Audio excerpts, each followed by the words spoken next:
All righty, folks, we're going to talk about $1 billion being deployed along the East Coast from Bozzato Group. But first, before we get into that, Jonathan Twombly is a resident of New York City, and I just heard that his property taxes are going up nearly 10% because the mayor wants to give away free stuff, and apparently he's taking your money to do it. Jonathan, what say you? So, yeah, I mean, this just sort of popped up the other day. I guess they floated this trial balloon to see, what the reaction would be. And I mean, nobody wants their property taxes to go up, obviously, but just in the little that I've been reading about it, first of all, the mayor doesn't, he's not Trump. He can't impose taxes unilaterally, right? He can't raise taxes unilaterally. He'd have to get through the city council, and the city council has to answer to its constituents. So we'll see what happens there. But the other thing I was reading is that property taxes in New York City haven't gone up for 20 years. Okay. So, maybe they're kind of due. I don't know. I mean, everyone else, everyone else's property taxes go up. Now, the reason that we don't have property taxes in New York City are actually for houses are actually pretty low. And the reason for that is because we have city income tax, right? Yes, city income tax. So the property taxes are surprisingly low. You'll see these brownstones with, multi-million-dollar brownstones paying, $5,000, $7,000 a year in property tax. So not the 40 or 50 that I would have expected. Yeah. If you go up to say Westchester, people will be talking about spending 25, 30, 40, thousand a year in property tax. It's basically like private school tuition. I think that's how people justify it to themselves. They're like, hey, the public schools here are excellent. 40,000 in property tax is less than the 120 I'd be paying for 3 kids in private school. So yeah, I guess it's a wash, right? It's a wash. I'm better for it. Yeah. So, but yeah, I mean, so New York City, we'll see. But I think the first challenge is getting it through the city council. And I don't think that the city council necessarily is all gung ho about the idea of having to of imposing, more taxes on people. I mean, I have to say, I'm just one aside I want to make about this point, though, is in a way, this feels amazingly responsible, right? He's I'm going to increase spending, so I need to actually increase the revenue to increase the spending, rather than be oh yeah, we're just going to go borrow more money to do it. So in a way, I'm not used to this. This is very old fashioned. Politicians used to be well, the government wants to spend more money, so we need to raise more money. Yeah, it's as simple as spending and income. He's not borrowing. Instead of oh yeah, it's all free, we can just borrow more, interest rates are low, so. All right. So again, there's lots of steps between here and there, but what I'm hearing you say, surprisingly, that's why we brought it up, is property taxes in New York City proper are relatively low comparison because of city tax. Raising it 9.5% maybe is not the shocking number that outsiders think it is, right? 10% property increase in much of the country is a massive number. Maybe it's not that in New York City by comparison. And again, to your point, if you're going to give away free stuff, somebody's got to pay for it. So again, if you want to spend, you got to raise income, and maybe he's just being responsible. So as a New York resident, your opinion matters. Good. Yeah, that works. But I would say first, the big challenge is actually getting this passed. So we'll see what happens. And yeah, I mean, I guess the city probably it's a city, so I think the legislature, the city council has the power. They'll bend the knee. They'll bend the knee. So yeah. We'll see. All right. We'll see what happens. Well, let's go into what's probably more important, because I think we're starting to see what you and I have been talking about for 2 years. We're starting to see the deep pocket investors line up, get liquid, get capital ready to start deploying into some of these large assets that are frankly underwater. And the only way to cure them is a foreclosure and to start fresh. Specifically highlighted this morning, I think it was in the Real Deal I read, might have been somewhere else. Bozzato Group is ready to deploy $1 billion, that's with a B, buying existing multifamily assets on the East Coast, focusing on properties that have lost significant value and need to be repackaged. It's coming, Jonathan. It's this thing we've been talking about. It's coming. Yeah. I mean, listen, it was just inevitable, right? I mean, you can't kick the can down the road forever. Like you just at some point, this just had to happen because of math, right? And it's so math, yeah. you know, It's not even math. hard math. Yeah, it's like, you know, your expenses. You buy it starts with buying your building at the top, right? When everything is most expensive, and you lock in a basis that can only be supportable if things continue to go up.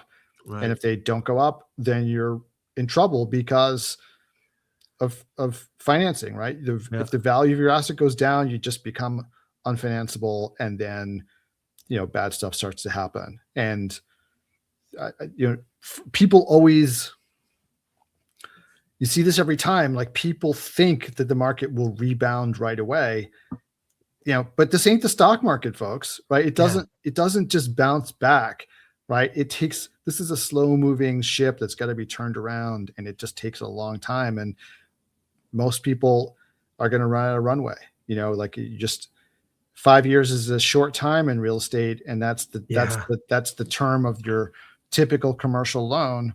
Mm-hmm. And if you're on bridge, it's only 3 years, and 3 years is a long time.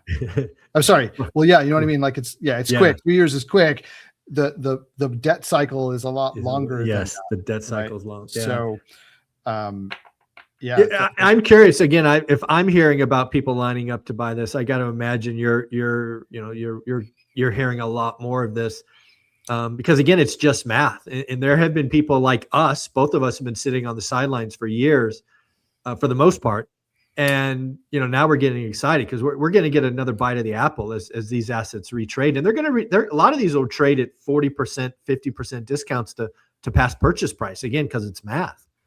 Yeah. I mean, even, and you and I have talked about this before, but also, you know, a lot of what happens is that it's not just that, say, well, yeah, the market, you know, typically when the real estate market corrects, historically, it corrects about 30% from the peak, right? Big crash like the GFC, you can get up to 50%. Obviously not nationwide, but market to market, right? Mm-hmm. You get up to 50% corrections, but that's like an average, right? And it's really kind of looking at sort of where cap rates are. Now, the thing is, like, if you take a property that's underwater, where there's no money to, you know, every penny is going to debt service, or even if they just stop paying the debt, they're like, well, we're not putting any more money into this asset. So then the things start to deteriorate. So then, you know, you look at and you and I did this exercise. Remember about how to lose $100 million or whatever? Yeah, we turned $100 million property into $48 million with like 2 or 3 small tweaks. It was mind blowing. Yeah. And so what's going to happen is not only have cap rates gone up, right? So the property value has gone down, and expenses have gone up. So NOI has shrunk. And if you multiply by that by the higher cap rate, you lose even more value. Yeah. But on top of it, the properties are deteriorating. So occupancy is also going down. Yeah. It's right? all kinds of bad. So all these things are happening at once. And that's how you wind up with properties trading for 50% of the last purchase price. Yeah. Right. And that's kind of where they got to get to for your next investor to feel comfortable, and for the banks to feel comfortable buying this asset. Because if they're looking at something that's like, you know, in bad shape, and they've just seen a crash that makes everybody nervous, and probably everybody concerned has lost some money somewhere, whether it's equity investors or lenders or whatever, for them to just feel comfortable taking these loans, taking like a new project on, there's got to be a huge margin of safety built into this thing. Mm. They've got to feel like really, really secure. And I think that's a piece that people who, when they talk about real estate, are often missing, because they think it's just about the math. Yeah, the math is important, but there's also the sentiment. And this is why when the market's going up, nobody's paying attention to the math, because it's market go up, right? Real estate go up. And then on the downside, the opposite thing happens, where the numbers start to look really good, but they're still nervous, right? And they're just like, I don't know. So the numbers have to get really, really attractive for people to start taking risk again. And the people who do, though, will get us kill it. They're going to kill. Yeah, that's where we're going. And again, I say this as someone who's done it before. There's, I talk about an 18-unit building once listed at 144. We buy for 700. I buy a couple of 10 plexes that were listed over $500,000. I buy them for 220 each, side by side. This is coming, and it's just math. And this is what I've been waiting for. This is why I just raised $1 million in cash, just under $1 million in cash, because you just never know when these pop up, and I want to be ready to write some ridiculous offers, both cash and seller financing, because the beauty here is these banks, they might finance it, right? I bought a $700,000 building, 0 down, 50K in an escrow account for repairs. I mean, this stuff's coming. It doesn't have to be all cash, but it can be. Yeah, and I think like that kind of deal you're talking about is probably, local banks. Right, Mm-hmm. They have this thing on their balance Absolutely, sheet, it was a local bank, and they want a loan, because a loan for them is an asset. They want to have an asset on their books, and they're happy to just be like, yeah, just take it. We write off the old debt, put new fresh debt on here, and now we've turned a liability into an asset, and they got more cash in the bank because I deposited some money. Exactly. And and like it's a win-win-win. It's a win-win-win for everybody. This conversation does remind me of a point that I used to make before the COVID run up, which was, I was feeling very anxious around that time where the market was really not buying anything anymore, and then wound up selling my portfolio because someone offered me more than I think it was worth. And if that ever happens to you, you should sell. Sell. Yes, what I would tell people in my Facebook group was, now is the time to be starting to marshal cash. And I would get into these big fights with people because they would say, you should never have cash uninvested. You should never have cash uninvested because inflation is going to get you. And I would say to them, look, if you're talking about a typical real estate correction, and obviously you don't know exactly when it's going to happen, but it's going to happen at some point in the next couple of years, given just how long this has been going on. Sure. Right. So if you think about at that time, inflation is running about 2%, right? Yep. So if the market corrects 30%, right, that's basically 15 years of inflation. Yes, exactly. That you would have to suffer to lose that same amount of money. Whereas when the real estate crash happens, it happens overnight.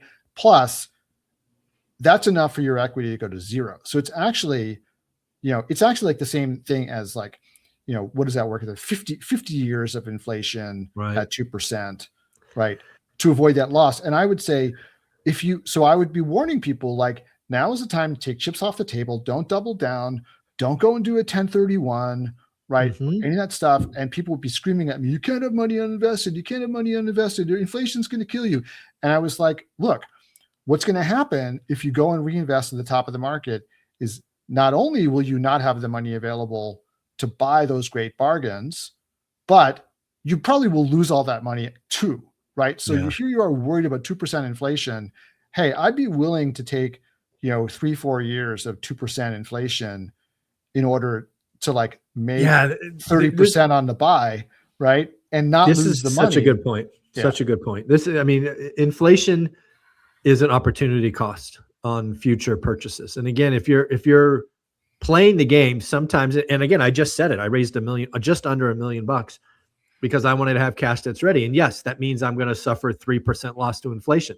But my guess is sometime between today and 2 years from today, I'm going to get a 40 or 50% discount in the little inflation that I lost. It's not going to matter. It'll be a freaking rounding error. Yeah, exactly. And you have to, it's the opportunity cost, right? So the people are very focused on this opportunity cost of inflation. They're not focused on the opportunity cost of not having the money available to buy at a discount, right? Exactly. Which is a bigger That's the missing piece. It's a bigger opportunity cost, way bigger opportunity cost. And people just aren't focused on it. And I think, the reason that they were not focused on it was a kind of willful blindness, right? They wanted, while the market was rising and everything was going gangbusters and they were having like FOMO all the time, they needed some intellectual reason to hang their FOMO on, and what they picked on was inflation. Mm-hmm. So they're like, oh, I'm smart because I'm avoiding but they basically just wanted to justify to themselves why they should be not being cautious, not be thinking about stuff that's not so pleasant to think about. Yeah. Right. And I would always also say, like, listen, you're being the wrong kind of greedy. Right. Yeah. Like, being greedy is fine, but you're being the wrong kind of greedy. You should be greedy for bargains, not greedy for, like, you know, agree. like about the 2% inflation. And then just the last way to think about this too is, like, you know, you said inflation's an opportunity cost. Well, so you think about, like, so you lend somebody money, they're paying you rent on your money, right? And hopefully they're paying you something in excess of inflation, so you have a real return. Mm-hmm. If you're holding cash, you just have to think, like, inflation is essentially like the rent that you're paying on your own money. Right? I agree. And it's the same. It's really the same thing, right? But you're paying rent on that money so that then you have it available to you when you need it, which, you know, you won't be able to get it when the crash happens. Like, good luck trying to find that money. That's the key. Right? Another great point. I mean, you and I have lived through several cycles, folks. You're sitting on a bunch of equity like Olivia and I have. If this thing goes sideways, banks are going to tighten their sphincter up, and they are not going to lend, or they're going to make it they're just going to make it expensive, and the LTVs are going to be bananas. You want to go get money when you can, not when you have to, because that's expensive. When you have to get money, it's expensive. Yeah, and that's why you saw, you know, Sam Zell before he died, or Warren Buffett, like, stockpiling cash. Yeah. Like, they knew what was coming, right? And they wanted to be ready, because they knew that that's when you really make wealth. It's not, you know, from getting 3% in your money every year for a long time. It's from like getting 3% of your money most years, and then getting like 25-30% of your money once in a while, because I'm reminded of a friend we have. It's one of your friends. You mentioned he just buys these really ugly dumps when they come along. Oh, Bruce Fraser. Yeah, Bruce Fraser. Yeah. And again, he's sitting on cash, and then he makes a move, right? So he knows he's opportunity cost, bang. Yeah. And that's a nice way to think about it. Yeah. Yeah, absolutely. I mean, that's really the way that you have to go. That's how you move the needle. Yeah. Yeah. And so, just one last point while we still have a little bit of time. So I literally was just on the phone with a lender before we got on, and, you know, he was talking about the fact that, you know, so interest rates are getting a little better, you know, like, things are kind of getting better, but the problem is deals are not penciling because the asking price is too high. It's like, basis is too high. And so I said to him, look, this is, you know, this will change, right? I mean, and he's like, yeah, and you're absolutely right. Like, the only way for this problem to get solved is for the basis to get. Somebody has to blink, and it's going to be the sellers or the bank. It's going to be the bank. So the sellers will never blink. You know, the equity people will never throw in the towel. They'll always be hoping to get their money back out. But eventually the lenders are like, you know, that's exactly right. We're done. We're done. We're out. We've had it. We want to recycle this into something productive. We're going to take our haircut and move on with our lives. Right. Yep. And which means the LPs are gone. They're go to zero. The LPs are gone, or just you know, if it's something you bought yourself and you did a bad job, you know, whatever it is, like, those people are wiped out. The equity's gone. Lender takes a haircut. Next equity buyer does great, because they crush it. 5 years from now, they double their money probably. It's like the guys who in 2009 were buying tranches of apartments for $7,000 a door. Yeah. Right. Because the banks were just trying to get them out the door. Yep. Yeah. Amazing. So this is going to be fun. Again, it is coming. I'm starting to see more and more deep pockets line up, which tells me this is coming soon. And I know we're going to be talking each and every week. Jonathan, where can people find you? So please come join my school group. It's free. It's school.com/AIC. I think Michael's going to put it up for us. Yep. Right I'm now, looking for it right now. Yep. There it is. We got thank you. Oh, nice big banner today. Yes. I have no idea. It is different. I don't know why, but there you go. Yeah, it's not the little tiny banner I usually get. You got me the big. I got you. Yeah, you're the big one today. Yeah. School.com/AIC. It's free. Jonathan, you're amazing. Just so you know, the ORAD event is no longer going to be in February. It's moving to January. It'll be Martin Luther King's birthday. 16th and Oh. 17th. So maybe we'll get you out there next year. Yeah, that'll be a lot easier for me to get to. So that's awesome. Yeah, Very that's cool. Very cool. All right. Thanks, Maybe I'll family. see you Take guys care. all next year. All There right. you go.